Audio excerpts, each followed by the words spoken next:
So you can breathe a little bit more. Neck, man. One of my homies got it.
Is humanity truly free?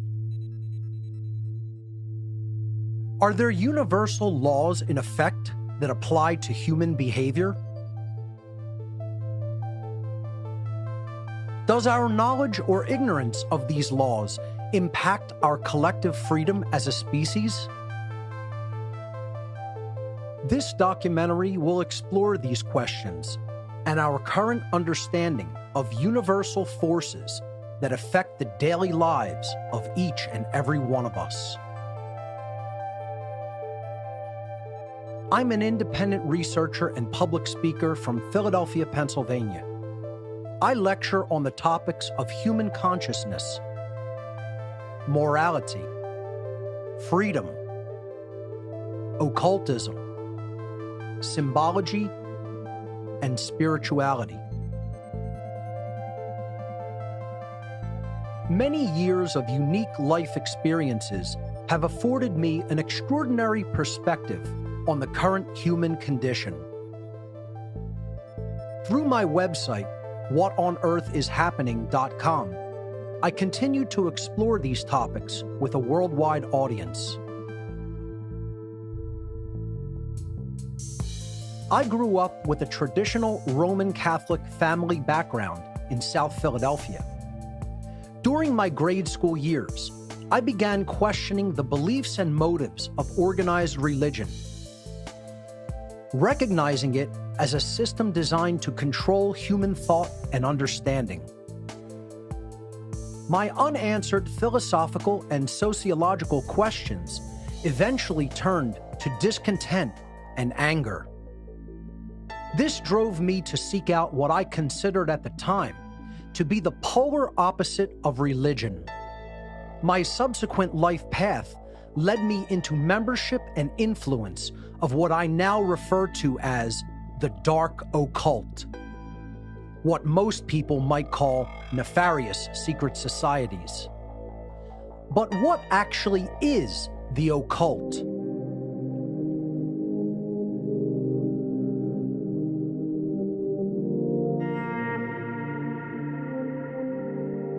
The occult.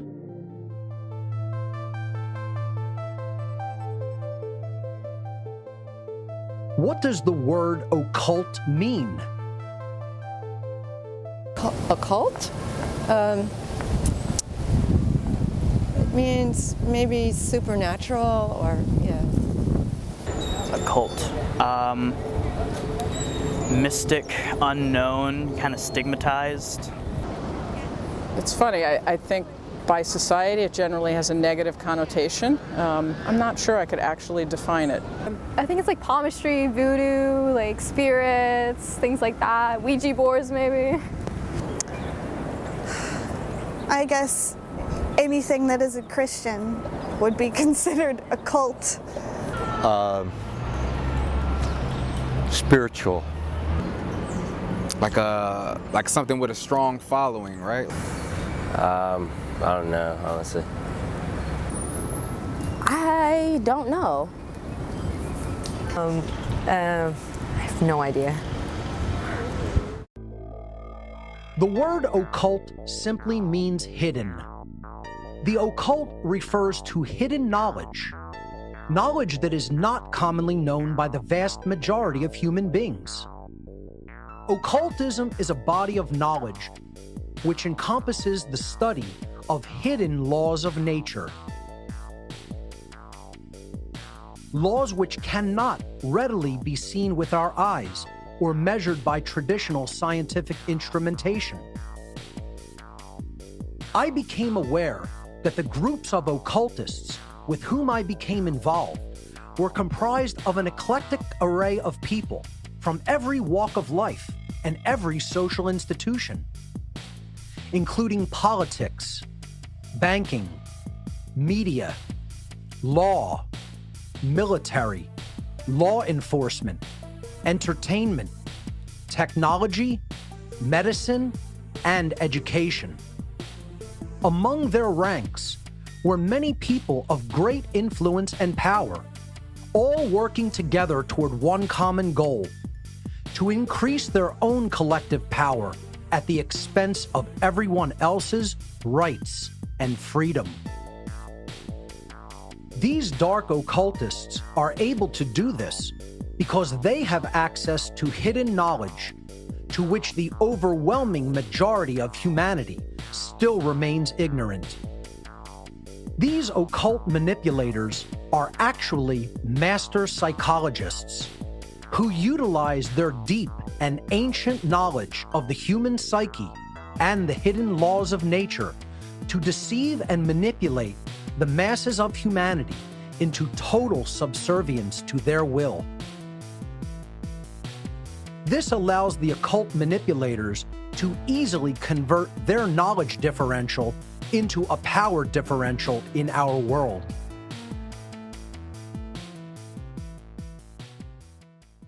After a profound crisis in conscience, I eventually made the free will decision to cease my involvement in the world of dark occultism. I now teach people the very information which these dark occult orders have been keeping to themselves in order to stay in power behind the scenes.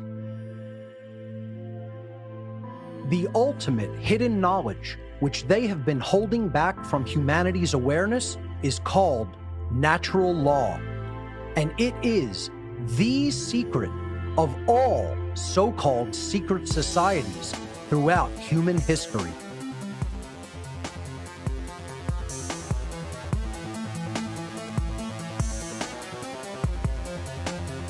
Natural law.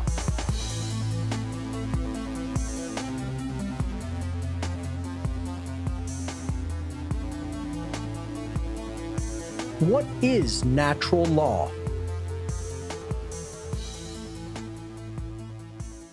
Natural law, I guess you could say just what, almost like first instinct kind of, you know what I mean? Like what would come simply just by the way that we are. I'm not really sure. I'm actually a lawyer by training and education, so I'm probably the worst person to ask. Law applies to the whole country. I think it means like how law is interpreted by people on like a day-to-day basis.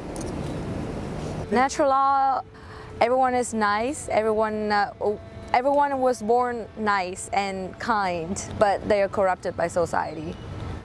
The term natural law, I mean, if you break it down in, I guess in regular terms, it'll mean, damn, actually, now that I'm thinking about it, I don't know what natural law means. To understand what natural law is, we must first know what it most certainly is not. Natural law is definitely not, and has absolutely nothing to do with Darwin's theories on evolution, the Darwinian survival of the fittest, the so-called law of the jungle, or the so-called natural order of nature as a dog-eat-dog world. So, what actually is natural law? The definition of the word natural is inherent to and having a basis in reality and nature. In other words, not man-made. The definition of the word law is an existing condition that is both binding and immutable. Binding means having an effect that cannot be escaped. Immutable means unable to be changed by anything or anyone. Natural law, therefore, is a set of universal, non-man-made, binding and unchangeable conditions which govern the behavioral consequence of beings with the capacity for holistic intelligence. Natural law governs the aggregate or collective, free will behavioral choices of entire populations by manifesting the consequences of the behaviors that we choose. The consequences which we receive are always dependent upon whether our chosen behaviors are either moral or immoral, or in other words, right or wrong. While we all have free will to choose which behaviors we will conduct, we are not insulated from the moral consequences of our behavioral choices. Natural law is a body of laws that operate within the unseen or non-physical realm, so they may be considered to be occulted or hidden laws of nature. These laws are built into the fabric of reality, just like gravity and electromagnetism. However, since these governing dynamics operate in the non-physical realm, human beings must incorporate a much wider worldview in order to recognize and accept the existence and operation of these laws. The understanding of natural law is absolutely not a belief system or a religion. The workings of natural law can be discovered and understood through its observable, measurable, and repeatable effects in our world. In other words, the understanding of natural law actually constitutes a science of morality, which requires no belief or faith. Belief or disbelief in these laws is completely irrelevant, as they exist as surely as any physical law, such as gravity, which we take for granted in daily life. Natural law is also known as moral law, cosmic law, universal law, spiritual law, the law of cause and effect, consequentialism, the golden rule, karma, and many other names. Why is understanding natural law so important? The understanding of natural law is critically important to human beings who seek to live in freedom and peace together. Since natural law delivers the consequences of an entire society's behavioral choices based on whether their behavior is moral or not, it is of fundamental importance for human beings to know with certainty what the difference between right behavior and wrong behavior actually is.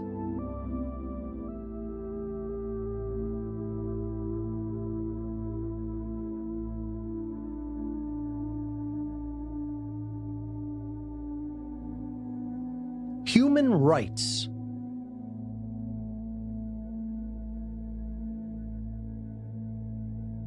Do human beings have inherent rights? Yes. Yes. Yes. Yes. Of course. Yeah, they do. Yes. Yes. Oh, absolutely. Absolutely. Yeah, I think every human has the right. Human beings always should have rights, no matter where you're from, no matter your religion, your sex, no matter whatever. They should always have rights. What is the definition of a human right? A human right is something that, by the fact that we exist as individuals, we're entitled to just by the nature of being. Something that a human being would need in order to thrive. Something provided to a human just for existing. Something that everyone deserves, like just being born and being alive. The right to have like shelter and food and water and like basic necessities. You know, I want to go with life, liberty, and the pursuit of happiness, essentially. But food, shelter, and basic needs, I think, are human rights. Human right, I think it's, I don't know, I guess something allowed to a human, I guess. Every human being deserves something, and that would be a right. And an example of a human right would be safety. A right is an action that does not initiate harm to another sentient being. Most human beings cannot correctly provide that simple definition when asked. This is the primary reason that human beings are losing their rights and freedom. How can we possibly keep what we cannot even properly define? A right must be defined in the negative.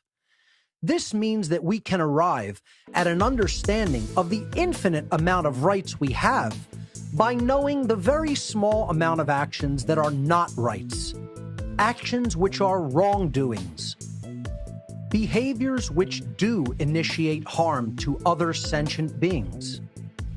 This list of harmful behaviors includes murder, assault, rape, theft, trespass, coercion, and willfully lying. If we analyze each of the wrongdoings in turn, we can find that they are all variations of theft in one form or another. Murder is the theft of life which is not rightfully ours to take. Assault is the theft of another's well-being without right. Rape is the theft of free will sexual association. Theft is the stealing of property. Trespass is the theft of the security of one's living domain. Coercion is the theft of free will choice via violence or duress. And willfully lying is the theft of necessary information, which negatively impacts someone else's ability to engage in informed decision-making.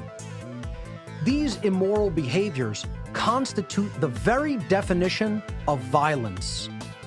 Violence is the initiation of harmful behavior against other sentient beings. The list of harmful behaviors just explained are transgressions against natural law because they are violations of the inherent rights of others. To violate the inherent rights of other beings through theft is actually what is meant to conduct violence. Since all wrongdoings are forms of theft, the natural law of moral conduct can ultimately be summed up in two words: don't steal.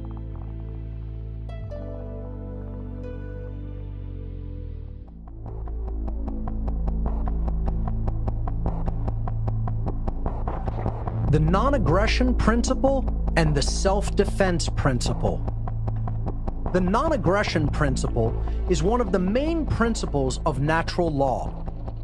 This principle means that it is morally wrong to initiate aggression or violence upon other sentient beings. This brings us to another important principle of natural law, the self-defense principle. Individuals always reserve the natural right to use physical force to defend themselves against acts of violence conducted upon them. Self-defense is not, and should never be considered to be, violence. Self-defense against violence is an inherent right of all sentient beings. Do human beings have the right to defend themselves against aggression? Yes. Yes. Yes. Yes. Yeah. Yes. Yes. Yes. Yeah. If the aggression is physical, I would say yes. If physical force is acted on them first.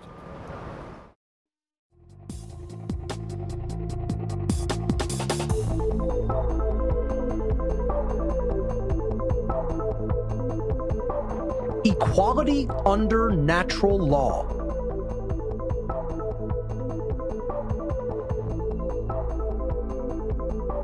Does everyone have the same rights?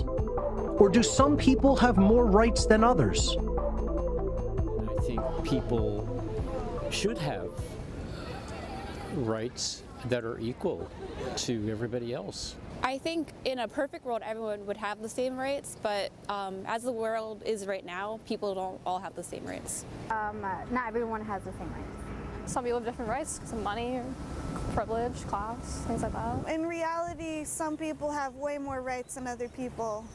There's definitely some rights that some people possess and others don't. Most people would agree with the fact that the behaviors which initiate harm to others are immoral actions. The problem arrives when we fail to hold everyone to the same account regarding the morality of their actions.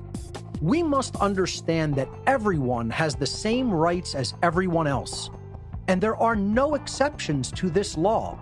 If no individual possesses the right to perform a certain action because it initiates harm to another, then no one can delegate such a non-existent right to any other individual or any other group, and thereby magically turn a wrongdoing into a right. In other words, everyone possesses exactly the same natural, inherent rights as everyone else, and there are no exceptions to this rule for individuals in government, police, military, or any other societal institution. This is what is meant by equality under natural law.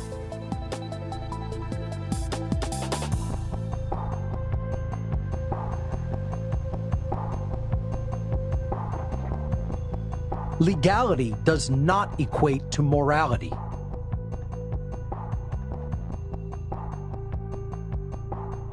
Is government authority morally legitimate? I mean, I think we need laws and regulations, but I'm not sure our laws and regulations are always moral. Not always. Yeah, I believe it is. To some extent. It depends on whether the authority was, at least in our democratic tradition, whether the authority was based on the consent of the governed. No, I feel like we'd be fine without it. If the laws of man happen to align with the natural laws of morality, then they are, by definition, redundant and therefore unnecessary. If man's law is in opposition with natural law, and therefore false and immoral, it can never be legitimately morally binding upon anyone. Because something is either legal or illegal does not make it moral or immoral. Recognizing this, we can then arrive at the correct understanding that all so-called human authority is morally illegitimate because it is not voluntary, and it is based upon coercion and violence, which is itself immoral behavior.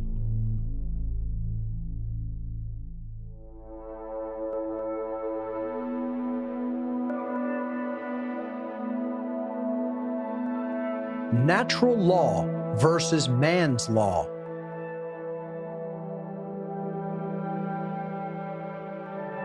Does government authority exist in nature?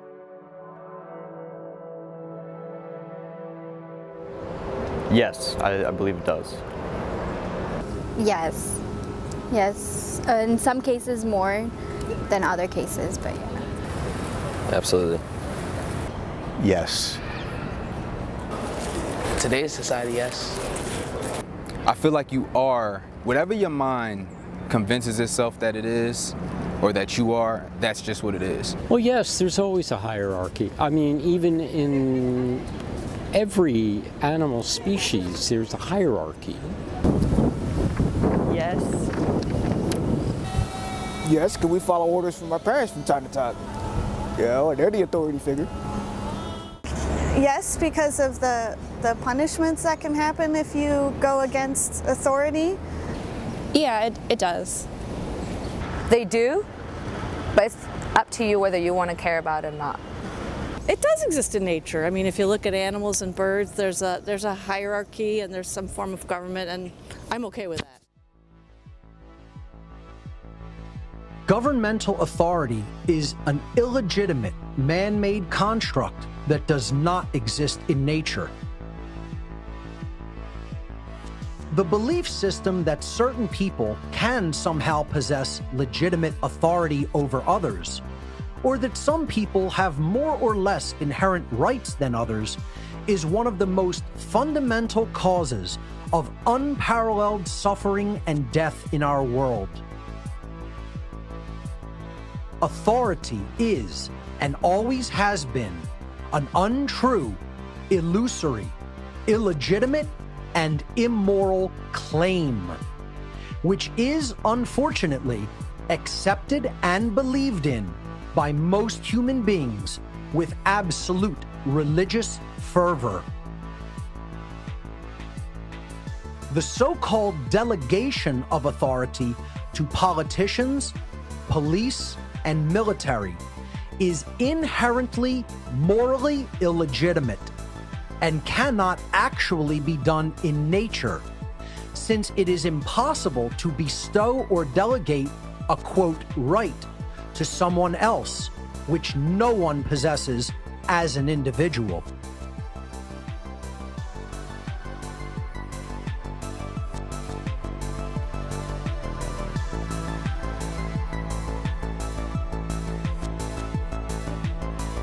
The human condition is slavery. Is taxation by government morally legitimate? Yes, it's morally legitimate because there are people who are not, yes, I'm just gonna say yes. Yes, because we need to fund things. To some extent, but I think it has to be fair taxation. I think it would depend on what the taxes are going to. I don't think it's morally legitimate. Again, I do think it is needed to fund resources and things like that, but I don't think it's a moral issue. I think so because if we didn't have taxes, we wouldn't be taking care of the greater good, roads, education, etc. Well, the way we've set up our culture, that's the only thing that makes it work. Paying taxes? No. Like, I mean, where does it go? Where does it go? It's like, I mean, we all experience this. You work, you get a check, and then you see a chunk of it missing, and no one's telling you why it's missing. Hell no.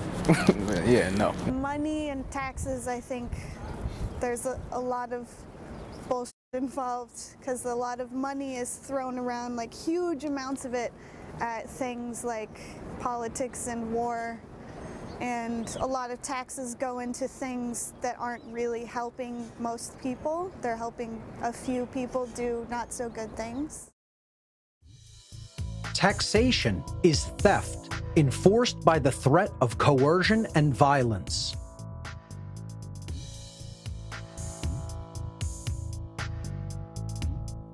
Are drug laws morally legitimate and necessary, or do people have the right to put into their body what they choose? If society is charged with the responsibility of funding the health and welfare of everyone in society, then I think there should be laws that prevent people from incurring health risks they would not otherwise occur had they not taken the drugs. If they promise never to leave the house, but that doesn't happen, so yeah, we have to babysit people, unfortunately. In my experience, it's kind of like it is their own choice for what they put in their bodies. But at some point, you do want the government to step in because you don't want it to become like an entire crisis where you're losing like an entire portion of your country's population due to that drug. Yeah, so people have the right to put whatever they want to their body, but they also must not let that affect other people around them. Well, I do not agree with all of the laws, and I think that to a limit that everyone has a choice on that, but I don't think that it should be readily available if it's toxic. Depends on the drug and how bad it is for you. I believe they should have the right. I think people have the right to, I mean, it is our body, we're born into it. I think they help. They help, but some of them, I would say, are a little over the top, some of them are a little under. People own their body and have a right to choose what they put into it. Are driver's licenses morally legitimate and necessary, or is travel an inherent right? Driver license is definitely necessary, otherwise there would be way too many accidents. I think unlicensed travel is a right. I think you do need a license because that proves that you're able to drive safely. I think driver's licenses are morally necessary and legitimate. I would want someone who's going to be driving a car to know how to drive a car. So yes, I would say that driver's licenses are pretty necessary. You need a license. Have you seen people driving in Philly? Have you seen people driving? They're texting, they're not paying attention. We got to babysit people, unfortunately. Driving licenses are necessary because I feel like you shouldn't be able to drive after a certain age. I think there could be even more rules with driver's licenses, actually. I think they're too lax. That's another interesting question. I know a few people without licenses who drive, but I don't think it's 100% ethical, or I think there are some drawbacks to that, mainly the application process. Licensed drivers is morally legitimate. Driver's licenses are a coercive restriction on the natural human right to travel. If a government law prohibits an action that doesn't cause harm to anyone else, are people morally obligated to obey that law? Yes, it brings peace to the society. I think they should still obey it because it's a law. It depends on what the purpose of the law was. It might have a purpose other than harm. It might be for a greater good, or it might be, so that's a definite maybe. No, I don't believe so. No, I don't think so. That would be the law, but I don't think that everyone, I think there are occasions or exceptions to that idea, so no. I think legally they're obligated, but on a personal level, I don't think they are. No, I don't feel like it. You should, because it's like they make it so that you have to, or else you'll be punished for it. But I don't feel like you should have to. I feel like if it's not hurting anyone, why is it a big issue? Why are we focused on it? Man-made laws that are in moral opposition to natural law are morally illegitimate and therefore not morally binding. The only legitimate human interactions are those which are voluntary, meaning they are mutually agreed upon by all of the involved participants. Man-made laws including those which decree and enact behaviors such as prohibition, taxation, and licensure, are not voluntary in any way. They are commands of compliance, which are always backed by the threat of violence or actual violent behavior. Man-made laws are arbitrary decrees of a ruling class calling themselves government, who are believed to possess a magical right to rule. Their subjects, the people living under their so-called jurisdiction, are believed to have a moral obligation to obey this ruling class's arbitrary commands called laws. Understanding that such a system is entirely based in behavior that is coercive, violent, and immoral, and conducted to bring human behavior into compliance with the will of a dominating ruling class, we can arrive at the unwavering truth that the term government is simply a euphemism for slavery. And that is what the human condition truly is: slavery. Slavery exists when certain individuals make a claim upon the body or the fruits of the labor of others, making them subject to them through violent and coercive means. Slavery can exist in an overt form, in which those being enslaved are physically imprisoned and subject to the confiscation of all their labor. Or slavery can exist in covert form, where mental manipulation is used to legitimize or justify the duress, coercion, and violence that is used to perpetuate the immoral conditions in which people are unjustly kept. Platforms to push their own personal bias and agenda to control exactly what people think, and this is extremely dangerous to our democracy. There is a reason the condition of human slavery continues on and on. This immoral human condition is maintained by the occult ruling class by manipulating people into a state of ignorance and confusion regarding the actual difference between right and wrong.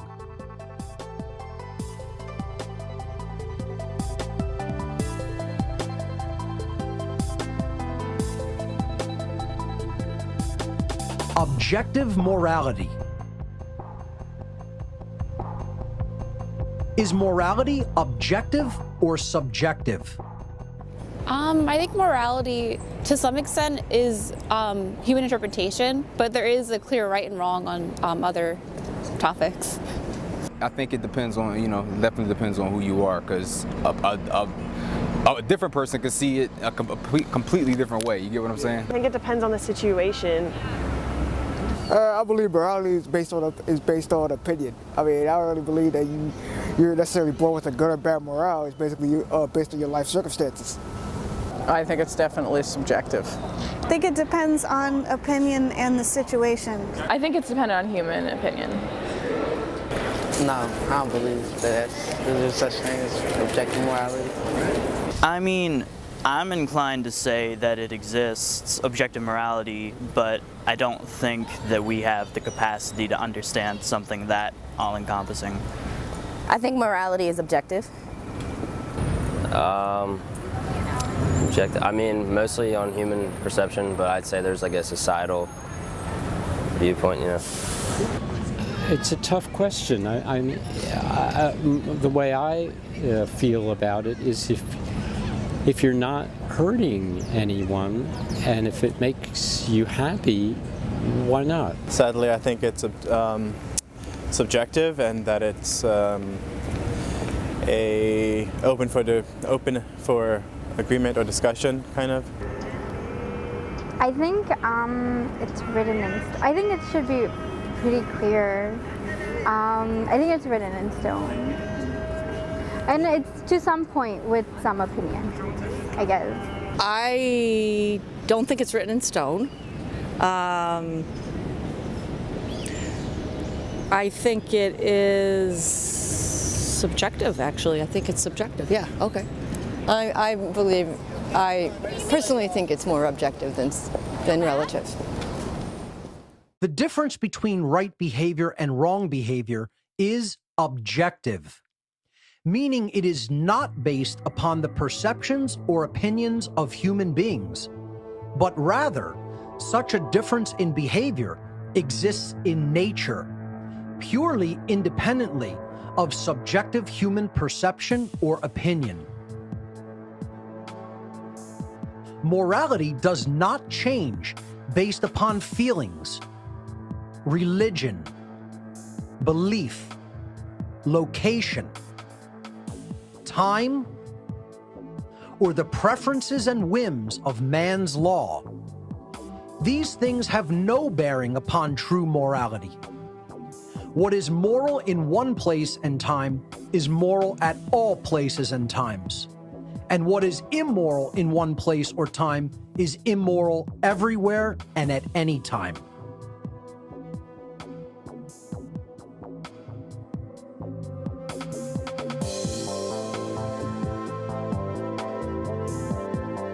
Conscience.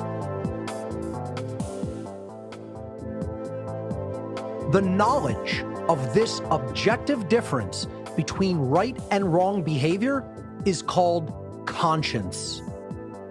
Conscience is the knowledge of whether any particular behavior in question does or does not initiate harm to another, and therefore whether it is right or wrong. The problem is that most people do not possess this knowledge, or they are extremely confused regarding it. To behave with right action is moral, and to behave with wrong action is immoral. Yet this fundamental understanding is often grossly misunderstood. People do not get to decide what morality is. Morality is based upon whether an action initiates harm or not. This dynamic exists inherently in the natural world. Where do human rights come from? Religion, government, society. I guess it depends on the country that's allowing human rights, I'm not sure.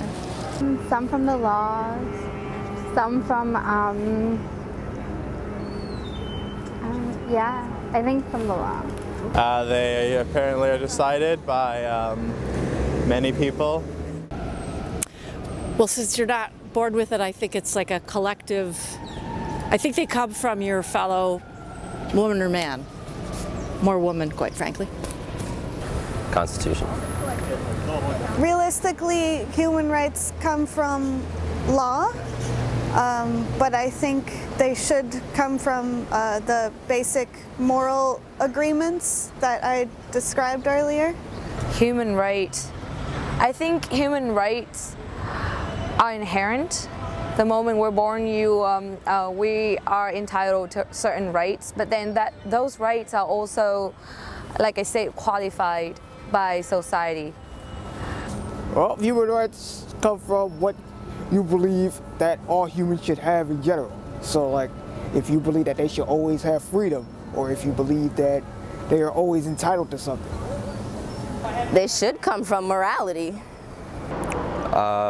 They come from, I guess, morality, yeah, so. Well, in the Christian tradition, we say they come from God. Human rights should come from within and should come from a natural place, but I think in our society they come from governments. The inherent rights of human beings are their inalienable, universal birthright and can never be granted or removed by any action or process of mankind. Our rights come from nature, meaning they are pre-existing and inherent to creation itself. Unfortunately, after thousands of years of human civilization, most people still do not understand this eternal truth. It seems so simple that we as human beings should willfully choose to take right action, to honor and respect the rights of others not to be harmed, to treat others with the same respect with which we expect to be treated, not to steal the life, well-being, property, rights, or free will of others. Yet it is not as simple as it may seem.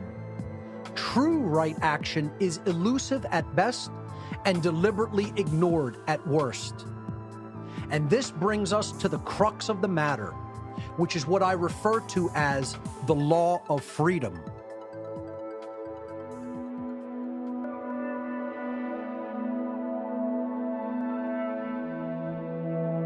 The law of freedom. The law of freedom governs the states of freedom or slavery of entire populations of beings who possess the capacity to comprehend the objective difference between moral behavior and immoral behavior. The natural law of freedom dictates that as a society collectively becomes more moral, they collectively become more free. And as a society collectively becomes more immoral, they collectively lose their freedom and become more enslaved. The freedom or slavery of an entire society is hinged upon whether that society behaves in the aggregate morally or immorally. Since most people still do not truly know the objective difference between right and wrong behavior, they are constantly making judgments that do not align with natural law. As more and more people act in such an ignorant capacity with respect to natural law, this conduct becomes a fundamental source of disorder and chaos in our society as a whole. In other words, the law of freedom could be summarized like this. As the aggregate moral behavior in any given society increases, the aggregate freedom of the members of that society also increases. And as the aggregate moral behavior of any given society declines, the aggregate freedom of the members of that society also declines. Even more simply put, as morality increases, freedom increases. And as morality declines, freedom declines. Therefore, human freedom is entirely dependent upon educated judgments that align with natural law-based morality, the objective knowledge of the difference between right behavior and wrong behavior. Believe it or not, you have just been given the secret of secrets of all secret societies throughout human history.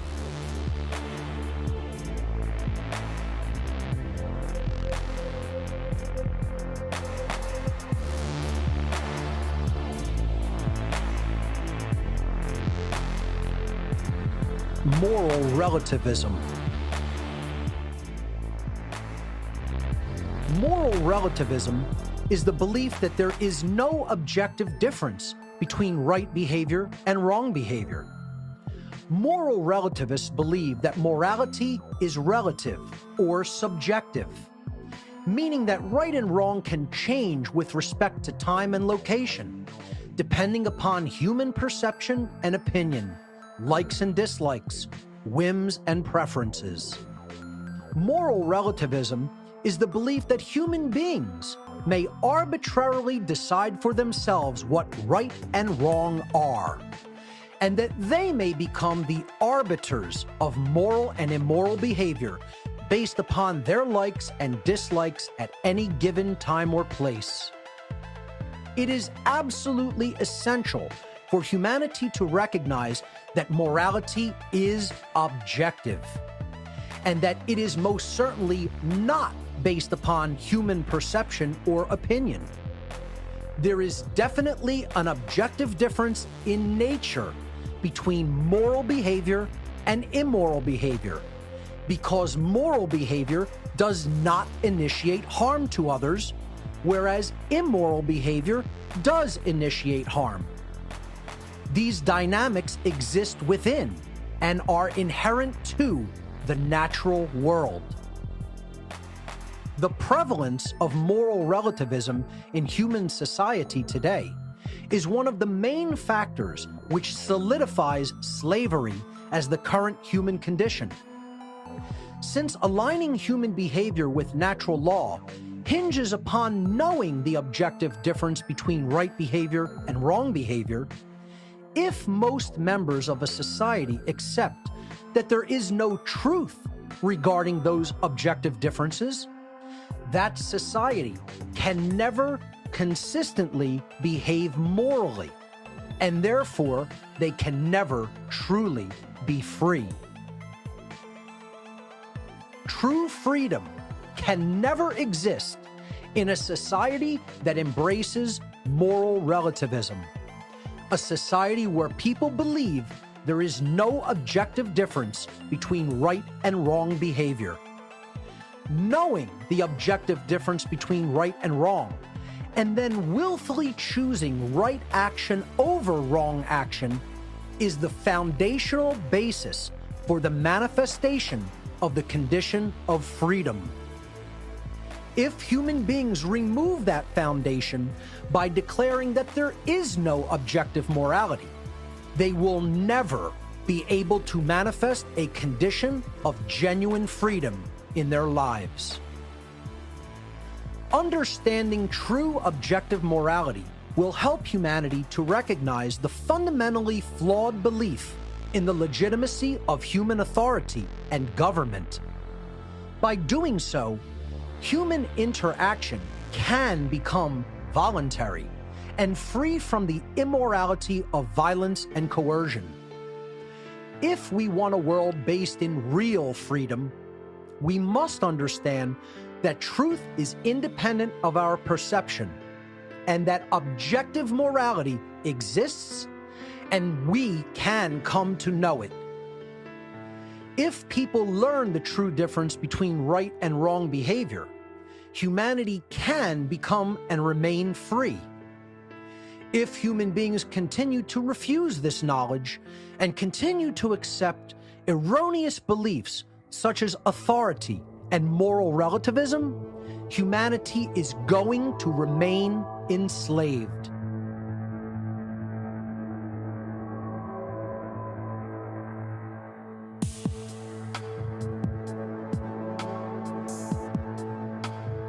Free will.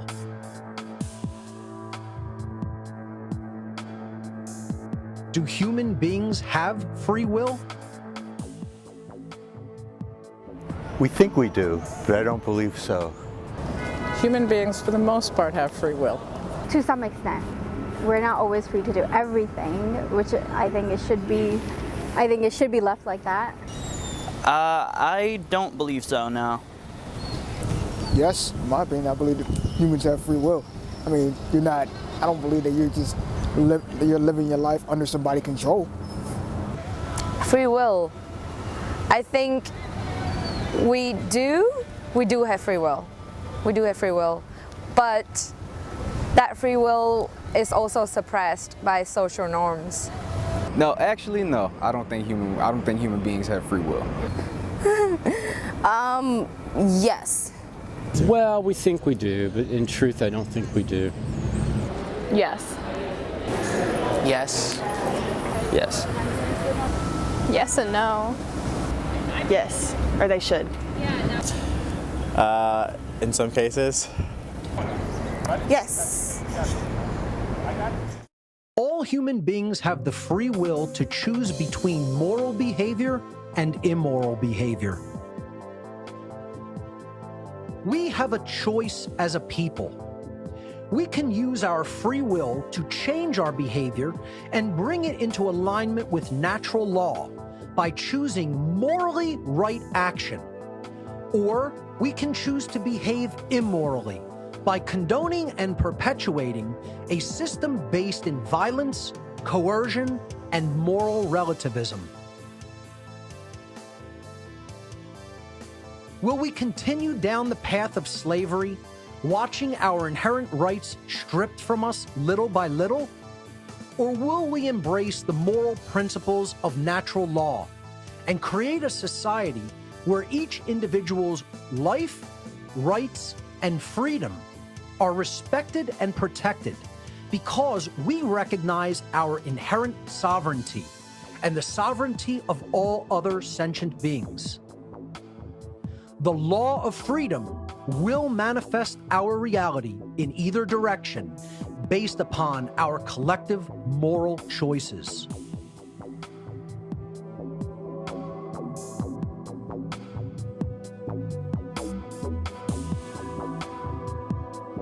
The science of natural law. Our shared human experience on Earth is collectively created and determined by the quality of aggregate human behavior. This demonstrates the effects of the natural laws of behavioral consequence operating within the physical realm. Our free will-based behaviors operate in what is known as the plane of causality, because our behavior is the underlying cause of the physical manifestations which result in the world. The consequences and repercussions of aggregate human behavior then materialize upon the plane of effects, which constitutes the shared human condition in which all of us must live. Our aggregate thoughts regarding morality are transformed into the aggregate behavior of our species, and that behavior is then transformed into resultant conditions and consequences. Truly, we collectively reap that which we collectively sow. Wrongful action can never create goodness and harmony, and right action can never constitute a violation of rights. 2 + 2 will never equal 5, and the apple falling from a tree will never fall upwards in elementary terms. Our behavior creates our circumstances. These dynamics can be repeatedly observed, and their workings can be known as a result of such observation. The study of these dynamics in human society constitutes a science of behavioral consequence. All living beings are endowed with self-ownership as an inherent birthright, and therefore possess the natural right to exercise their own free will to live in sovereignty, free from the initiation of harm or coercion by other human beings. These principles of human freedom and rights are the very basis of morality and are governed by the spiritual laws of behavioral consequence. Any and all violations of these principles are wrongdoings, chaotic actions working in direct opposition to the generative, self-ordering dynamics of natural law as designed by creation itself. Though some may attempt to do so, these laws ultimately cannot be worked around, changed, skirted, or bent to suit human whims or desires. To choose to observe the natural rights and sovereignty of other beings is in alignment with spiritual law, and such choice will create the conditions for freedom to manifest upon earth. To choose to conduct wrongdoings in direct violation of these laws will manifest only chaos and suffering.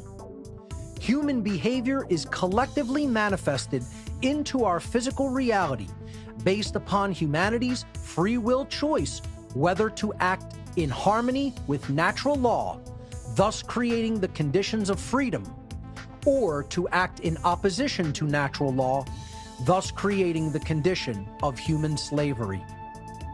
These are the universal, moral, spiritual laws of the universe that govern all of humankind. This is the science of natural law.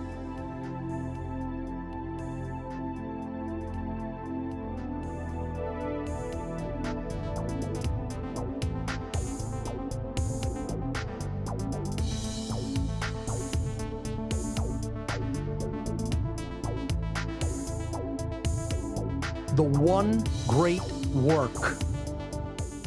My unwavering dedication to delivering the message of natural law in every conceivable form for the past 13 years has gone virtually unnoticed by humanity as a whole, and society continues its rapid descent into immorality, chaos, and slavery. Far too few understand or take heed of my warnings, and even fewer speak out to teach others. I am seeking peers and allies in the war for our very freedom that is before us. Our one great work is to end the human condition of slavery. This arduous task begins with the self and extends to our friends and family, our communities, and our world.